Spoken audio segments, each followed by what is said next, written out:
আবার কয়েকদিন পর বললেন যে না, তার মা রাজনীতি করবে, তিনি পদত্যাগ করেননি। যার কথার মধ্যে সবসময় দ্বিচারিতা থাকে, বৈপরীত্য থাকে, এইটা কোনো রাজনীতিবিদ বা কোনো বিশিষ্ট ব্যক্তি এই ধরনের কথা বলে না। সেই সেনাবাহিনীর গাড়ি যারা পুড়িয়ে দেয় তারা দেশপ্রেমিক লোকজন হতে পারে না। কারো ফুসফুস পাশ দিয়ে গুলি গেছে, কারো হার্টের পাশ দিয়ে গুলি গেছে, মানে ফ্র্যাকশন অফ মিলিমিটার এদিক ওদিক হলেই একবার নির্ঘাত মৃত্যুর কোলে ঢলে পড়েছে। নিউ ইয়র্কের আপনার ওয়েদার সম্পর্কে বলা হয় যে সকালে একরকম থাকে, দুপুরে আরেক রকম থাকে এবং সন্ধ্যায় আরেক রকম থাকে।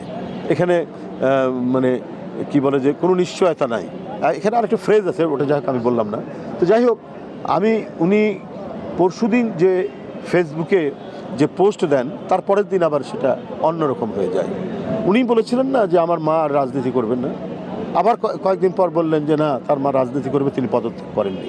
তো কাণ্ডজ্ঞানহীন এবং যার কথার মধ্যে সবসময় দ্বিচারিতা থাকে, বৈপরীত্য থাকে, এইটা কোনো রাজনীতিবিদ বা কোনো বিশিষ্ট ব্যক্তি এই ধরনের কথা বলে না। তো সেই ধরনের মানে কি বলে আবোল তাবোল কথার আমি কোনো উত্তর দেব না। পরিকল্পিতভাবে গোটা দেশকে অস্থিতিশীল করার জন্য একটা মানে চক্রান্তকারী মহল, তাদেরকে হয়তো কোথাও থেকে মদতও দিতে পারে, তারা অস্থিতিশীল করার জন্য চেষ্টা করছে।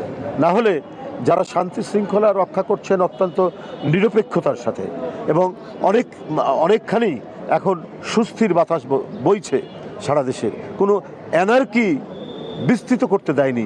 সেই সেনাবাহিনীর গাড়ি যারা পুড়িয়ে দেয় তারা দেশপ্রেমিক লোকজন হতে পারে না, দেশপ্রেমিক মানুষ হতে পারে না। মানুষের মৌলিক মানবাধিকার ফেরানোর যে সংগ্রাম করেছেন দৃঢ়চেতা এই সাহসী ছাত্রবন্ধু এবং তাদের সাথে সংহতি জানানো জনতা, যে কি বিপদ মাথায় নিয়ে জীবনকে বাজি রেখে তারা যে সাহসী লড়াই করেছেন, সেটার আমরা আজকে অনেকটাই প্রমাণ পেলাম।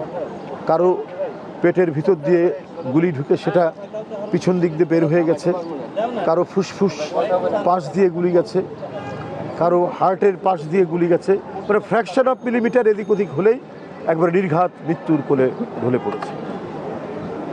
এখনও তারা জীবন মৃত্যুর সন্ধিক্ষণে দাঁড়িয়ে আছেন। চিকিৎসকরা তারা দিন রাত পরিশ্রম করে তাদেরকে সুস্থ রাখার চেষ্টা করছেন এই ঢাকা মেডিকেল কলেজ হাসপাতালে। এই গুলির মধ্যে দিয়ে তারা একটি প্রজন্মকে নিঃশেষ করে দিয়ে ক্ষমতায় থাকতে চেয়েছে।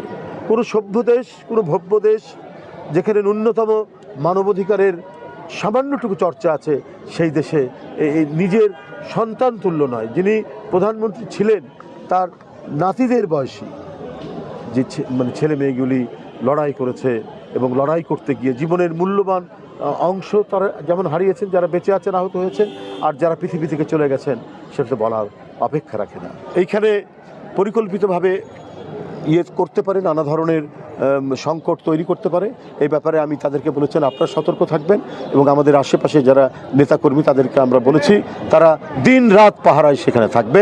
আপনারা দেখছেন যে কত চমৎকারভাবে এখন এটা নিয়ন্ত্রণে চলে এসছে এবং দেশের পরিস্থিতি অনেক